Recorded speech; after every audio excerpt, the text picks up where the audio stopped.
They called it safety. They called it access. They said this was how regular people finally got in early. By the time the filings landed, the money was already gone. In court records, investigators described a crypto investment program that spread quietly through Latino neighborhoods, church circles, family chats, and community events. Promises were simple: steady returns, low risk, a chance to build something together. Spanish language presentations carried confidence. Familiar faces carried trust. According to regulators, the returns did not come from trading or growth. They came from new money. When fresh deposits slowed, excuses followed: delays, technical issues, market conditions. Behind the scenes, the math tightened. What was proven at filing was the scale. Hundreds of millions raised, thousands of investors touched. What remained alleged was intent. Whether this began as fraud or became one under pressure was left for the courts. What no document disputed was the damage. When the flow stopped, silence replaced reassurance, and an entire community was left staring at the same question: how did something sold as protection turn into collapse? Chapter 1. The promise that looked safe. The first warning did not come from a raid or a whistleblower. It came from math. According to civil filings, the investment program showed signs that did not align with normal crypto operations. Returns appeared smooth, too smooth. They did not spike or dip with market volatility. They moved on schedule like payroll. For regulators, that pattern mattered. Markets breathe. Ponzi structures pretend they do not. At the surface, the program looked careful, even conservative. Investors were told their money was placed into crypto assets designed to weather swings. Risk was framed as managed, controlled, professional. The pitch avoided hype language. No talk of moonshots. No promises of overnight wealth. Just steady growth. Just patience. That tone was deliberate. Presentations were often delivered in Spanish, not translated later, but built that way from the start. The language was warm, familiar, and reassuring. Speakers referenced shared struggles, immigration, long work hours, exclusion from traditional finance. The message was not about beating the system. It was about finally being included in it. According to filings, trust did not come from glossy marketing. It came from proximity. Friends brought friends, family members vouched for organizers, community figures spoke on their behalf. The program moved through WhatsApp groups, small meetings, and private introductions. It did not feel like a pitch. It felt like an opportunity being passed along quietly. The structure, as described by regulators, was simple on purpose. Money went in, returns came out on a schedule, participants were encouraged to reinvest rather than withdraw. Those who referred others received bonuses.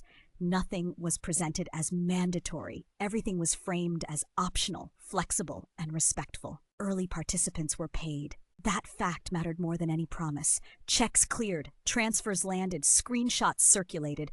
Proof of payment became the strongest marketing tool. According to the filings, those early payouts were real. They built momentum, they silenced doubt, they turned caution into confidence. The program scaled quickly. What began as small investments grew into larger commitments. Some participants rolled over savings, others borrowed. A few liquidated retirement accounts. The pitch remained the same: safe, community-backed, carefully managed. If anyone asked how returns were generated, the answers stayed vague but calm. Trading strategies, arbitrage, professional teams overseas, nothing specific enough to verify, nothing alarming enough to reject. Regulators later alleged that this vagueness was not accidental. As described in the complaint, the program pooled funds rather than tracking individual accounts. Investor dashboards showed balances and gains, but those numbers were not tied to identifiable blockchain activity. There was no transparent ledger, no independent audit. Participants relied on internal statements and the continued arrival of payments. The absence of visible losses was read as proof of competence. Inside the community, skepticism carried social cost. Questioning the program meant questioning people you trusted: relatives, friends, church members. According to investigators, this dynamic slowed early resistance. Doubt did not spread easily when everyone believed they were protecting one another. The filings described how organizers leaned into that dynamic. They emphasized unity, loyalty, shared benefit. Investors were told that withdrawals hurt the group. Reinvestment was framed as commitment. Patience was framed as maturity. At this stage, no regulator had intervened. No formal warning had been issued. The program existed in a gray space between private investment and public solicitation. That space allowed it to grow without immediate oversight. According to enforcement documents, that growth was rapid. Money flowed in from multiple states. The total climbed steadily. Tens of millions became hundreds of millions. The exact figure would later be disputed, but filings referenced a sum approaching $300 million. The scale alone shifted the risk profile. What once looked like a small, community-based investment now carried systemic consequences. Still, outwardly, nothing appeared broken. Payments continued, organizers remained visible, communications stayed frequent. When crypto markets dipped, the program did not. That stability was used as evidence of insulation. According to regulators, it was also evidence of artificial control. Behind the scenes, investigators alleged the program relied on constant inflows. New money funded old promises. Referral incentives accelerated recruitment. The structure required growth not for expansion, but for survival. At this stage, intent remained unproven. The filings were careful on that point. They described behavior, not motives. They outlined mechanisms without declaring when or if fraud began. That distinction mattered legally. It also mattered to victims. Some participants believed the organizers lost control. Others believed it was deception from day one. Chapter 1 does not resolve that question. It establishes the environment in which the program thrived. Trust came first. Money followed. The first cracks appeared quietly. According to filings, withdrawals began to take longer. Customer service responses slowed. Explanations surfaced. Network congestion, compliance reviews, temporary holds. None of these excuses triggered panic on their own. Individually, they sounded reasonable. Collectively, they formed a pattern. By the time outside attention sharpened, the program was deeply embedded in the community it targeted. The damage potential extended beyond finances. It touched relationships, reputations, and cultural trust. That was the real risk regulators would later describe. Not just the money raised, but the way it was raised. The promise of safety wrapped in familiarity. Opportunity sold as protection. At the end of this phase, no doors had been kicked in. No assets frozen, no charges announced. On paper, the program still existed. In reality, the pressure was building. The math was tightening. The inflows needed to stay high. The silence between payments was growing. And somewhere outside the community, eyes were now watching. The question was no longer whether the returns were real. It was how long the illusion could hold before the system collapsed under its own weight. Chapter 2, Money in Silence Out. The system did not fail all at once, it slowed. According to civil filings, the first visible strain appeared when withdrawals no longer matched expectations. Payments still arrived, but not on schedule. What had once taken days now took weeks. Investors were told to wait. The explanation sounded technical, not alarming. Network congestion, internal reviews, temporary delays tied to compliance. Individually, each excuse seemed plausible. Together, they formed a new reality. Participants who raised concerns were reassured privately. According to investigators, organizers avoided public acknowledgments of trouble. Group chats stayed positive. Official updates focused on patience and trust. Anyone pressing too hard was told they were misunderstanding the process. Recruitment did not slow, it accelerated. As returns tightened, referral incentives were emphasized. New investors were framed as strengthening the system. Bringing in friends and relatives was described as helping everyone. According to filings, this period marked a shift. The program leaned more heavily on inflows to meet existing obligations. This was the point regulators later described as structural dependence. Money entered the system in large waves. According to enforcement documents, there was no corresponding evidence of market activity capable of producing the promised yields. Instead, funds were allegedly routed internally to meet payout expectations. Earlier participants were paid using later deposits. That mechanism was alleged, not proven at the time. What was proven was the absence of transparency. Investors could not independently verify how funds were being used. Account dashboards showed growth, but those figures were internal representations. They were not tied to identifiable transactions on public blockchains. When participants asked for clarity, answers remained general. The cultural dynamics deepened the silence. In many cases, according to filings, investors hesitated to speak publicly. Admitting doubt meant admitting error. It meant acknowledging that a trusted friend or family member might have led them into harm. That pressure mattered. Some participants withdrew quietly, others doubled down. They reinvested returns that existed only on paper. The program encouraged this behavior. Reinvestment was framed as discipline. Withdrawals were framed as short-term thinking. Behind the scenes, the math grew harsher. According to regulators, the inflow required to sustain payouts increased dramatically. The pool expanded, but the liabilities expanded faster. Each promised return created future obligation. Without genuine profit generation, the system relied on constant expansion. That expansion began to draw attention. Complaints reached state regulators. Questions surfaced inside financial oversight offices. According to filings, patterns emerged that aligned with known Ponzi indicators. Predictable returns, heavy reliance on recruitment, limited transparency, delayed withdrawals. At this stage, there was still no public enforcement action. Investigators gathered information quietly. Subpoenas were prepared. Financial records were reviewed. Inside the program, stress became visible. Organizers became harder to reach. Scheduled calls were postponed. Meetings shifted from public spaces to private ones. According to accounts summarized in filings, communication became defensive. Tone changed. Reassurance turned into urgency. Participants were urged not to panic. Panic, they were told, would hurt everyone. This language mattered. It framed skepticism as harm. It discouraged collective scrutiny. It kept the system functioning longer than it otherwise might have. Losses mounted quietly. Some investors received partial payments. Others received none. According to regulators, funds were not evenly distributed. Payouts appeared selective. Those with visibility or influence were prioritized. This allegation would later carry weight in court filings. What could be proven at this stage was scale. The total funds raised, as described by enforcement authorities, approached $300 million. Thousands of individuals were affected. The geographic reach extended far beyond the original community hubs. The silence grew heavier. WhatsApp messages went unanswered. Emails bounced. Promised updates did not arrive. When explanations came, they contradicted earlier statements. Technical issues were replaced by regulatory delays. Delays were replaced by silence.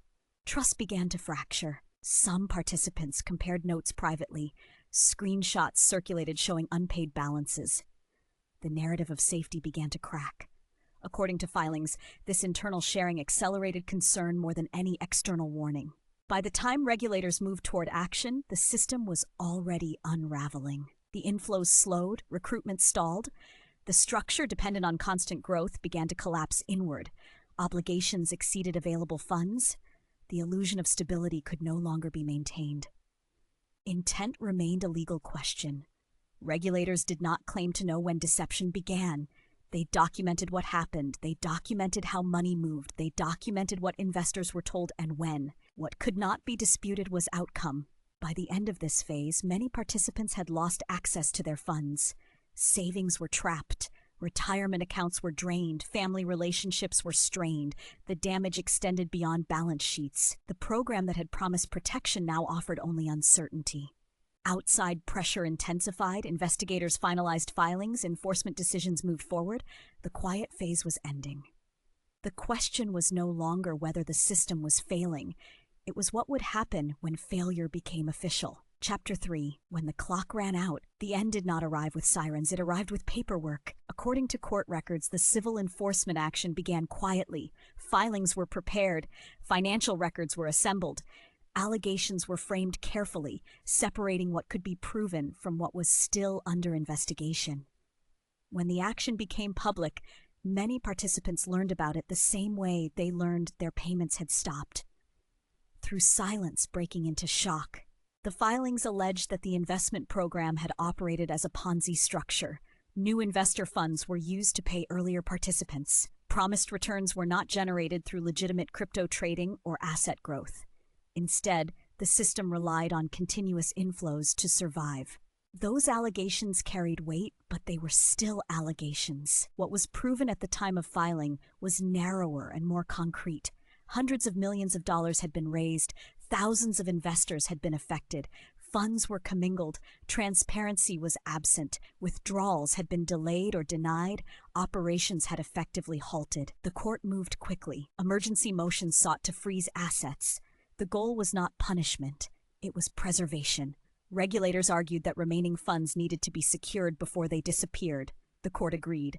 Accounts were frozen. Transfers were blocked. The program, which had depended on movement, was suddenly locked in place. For participants, this was the moment hope collapsed. Some still believed the organizers would fix it, that the intervention was temporary, that trading would resume, that funds would be released. Others understood immediately. The system was done. Whatever money remained would now be divided by courts, not promises. The filings described what investigators found when they traced the money. Funds moved between accounts with no clear investment purpose. Payments aligned with recruitment cycles rather than market activity. When inflows slowed, payouts slowed. When inflows stopped, payouts stopped entirely. These patterns were not disputed. What remained contested was intent. Defense filings argued mismanagement rather than fraud. They suggested the program began as a legitimate investment effort that collapsed under pressure. Regulators rejected that framing. They pointed to the structure itself. A structure that required constant recruitment to function was not accidental, they argued. It was inherent. The court did not rule on intent immediately. Civil actions move deliberately. Evidence is weighed. Arguments are tested. At this stage, the priority was control. Receivers were appointed to oversee remaining assets. Their task was grim. Identify what was left, determine where it had gone, calculate losses, communicate with victims. None of this brought relief. It brought accounting. Victims were asked to submit claims. For many, that process was humiliating. It required admitting loss. It required documentation. It required patience. According to filings, some participants struggled to provide records. Investments had been made informally, through cash transfers, through peer introductions. Trust had replaced paperwork. That absence now worked against them. The community impact became visible. Families argued. Friendships ended. Church groups fractured. The same trust that had accelerated growth now amplified blame. Some participants accused those who referred them. Others defended organizers, insisting the system had been sabotaged. Regulators did not engage in those debates. Their filings stayed clinical. Dates, amounts, accounts, statements. They described what happened without language of betrayal or shame. The human cost did not fit neatly into exhibits. Recovery prospects were limited. In Ponzi cases, early payouts reduce later recovery. Money that has already been spent cannot be reclaimed easily. According to court disclosures, total losses would far exceed recoverable assets. Many investors would receive only fractions of what they put in. Some would receive nothing. That reality settled slowly. As weeks passed, the urgency faded into resignation. Updates from the receiver arrived periodically. Each one confirmed what participants already felt. The hole was too deep. The money was gone. The legal process continued. Motions, responses, hearings, none of it restored trust. For regulators, the case became another data point. A familiar pattern wearing new clothes. Crypto language layered over old mechanics, community targeting replacing cold calls, familiarity replacing formal advertising. The filings emphasized this shift. Fraud did not always arrive from strangers anymore. Sometimes it arrived through people you knew, people who believed what they were selling, people who trusted the system until it broke. The question of accountability remained open. Civil cases focus on recovery and injunctions. Criminal cases require higher burdens. At the time of filing, no criminal convictions had been announced. Investigations can take years. Evidence must meet standards beyond suspicion. What the community wanted was simpler answers, apologies, responsibility. Those did not arrive with the filings. The final damage extended beyond money. Participants described losing faith in investment opportunities entirely. Some withdrew from community groups. Others avoided conversations about finance altogether. The language of opportunity became toxic. Regulators acknowledged this harm indirectly. In public statements, they warned about affinity fraud, schemes that exploit shared identity, shared language, shared trust. The filings did not name culture as the problem. They named its exploitation. In the end, the case resolved into records and rulings, but its impact lingered. The program had promised safety. It had promised inclusion. It had promised a way forward. Instead, it left a community navigating loss together and alone. The final filings did not end with moral judgment. They ended with accounting, balances, percentages, timelines. Justice in this context was incomplete by design. Money could be recovered partially. Trust could not. The last question was not whether the system had failed. That was already clear. The question was what lessons would survive longer than the damage. For those who lived through it, the answer was immediate. Safety is not a promise. It is something that must be proven every step of the way.